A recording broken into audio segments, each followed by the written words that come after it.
matches at 73 win rate na pala ako sa Lancelot. Wala kaming pakialam! Gago!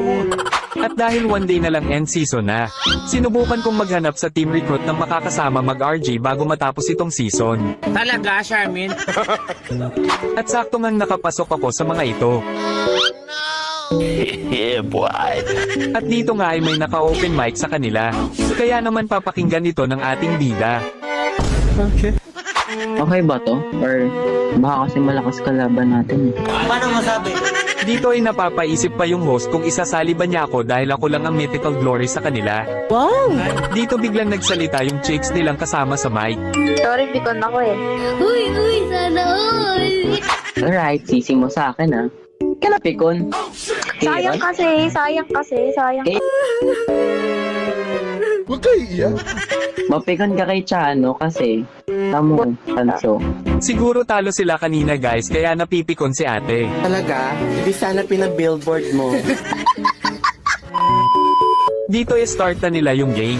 At dito tignan natin yung avatar ng chicks nilang kasama. Ang ganda pala ni ate. Di totoo yan. Bola lang yan. Kumain na kaya siya ng tipaklong. Hoy, baka gusto mo mag-enter, di ba? Dito guys ako pala yung tinutukoy ni ate. Sorry na! Ka nang magalit! Ayaw ata niya. Paano masabi? Di ba? Matay. Ang yabang mo, angas mo ah. Baka ayaw niya tayo kalaro, babe. Di ba? Saka pa eh. What the fuck? Pa eh. Gago ka? Ang nag-enter? Akala nila na hindi ako mag-enter. At dito guys panoorin nyo kung paano ko bawian si ate dito paniguradong mababad trip ito sa gagawin sa kanya ng ating bida.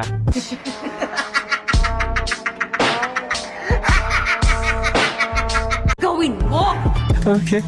Ba't ka nag-enter? Tinatrastok na nga ako. Ba yun?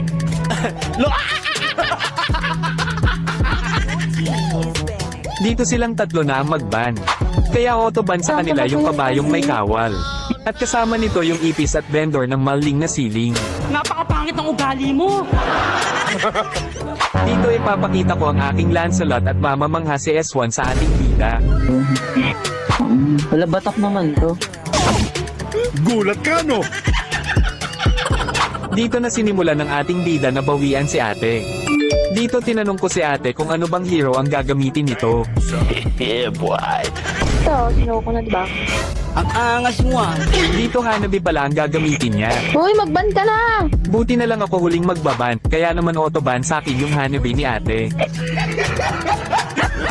Isa kang gago! La! Pastilan! Ba! Naka-atar, babe. Tang ko!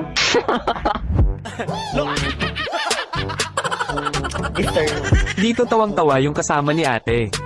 Tang Pastilan! Ito pa.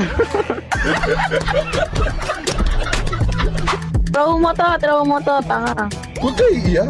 Tangina na Hindi, ito. dodge na lang tayo. Mage kayo lahat, dodge na lang. Dito balak pa nila mag-dodge guys. Pero sabi ko walang dodge sa Mythic.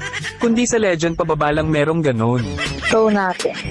Balak pa ibenta nila ang game. Anong pick mo? I-throw ko na din to, babe.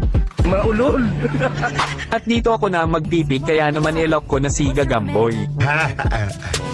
At dahil gusto nila i-throw ang laro ay tanging magagawa ko lang ay mag-focus sa game na ito. Kundi man nila ayusin ang laro, ay gano'n na din ang ating bida. Dito kakasimula pa lang ng game nakilala pa tayo ni Kuya. Wait, Nancy, subukan mo kaming i-tiktok. TikTok ba siya? Oo, babe, nakita ko. Kaya pala nakas mga sari sa kalit. Diba? Okay ba? Dito low health na yung pusa kaya pipetasin ko na sana ngunit na-KS ito ni Flory. Nice one. Ano yun? At sa top lane naman na-ambush si Kaya ate. pala ang tapang netong hayop na to. Tangina may dalaw. Dito nakita ko na naman na low health yung pusa. Kaya naman nabigyan ko na ito. Oh, she mic drop. At talagang hindi pa ito nadala. Gusto ata pumangalawa. Pangalawang beses na yan, tol. At dito mukhang nagpapapid na ang mga kampi ng ating bida kaya naman ang bilis tumaba ng taong lobo na ito, kaya naka-triple kill tuloy ito. Uy, babe. Alma!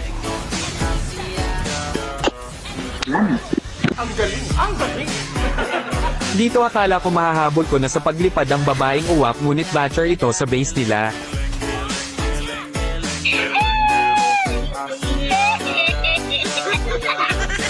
Dito akala ko matatapos na ng kalaban ng laro ngunit naka-double kill pa si ate dito.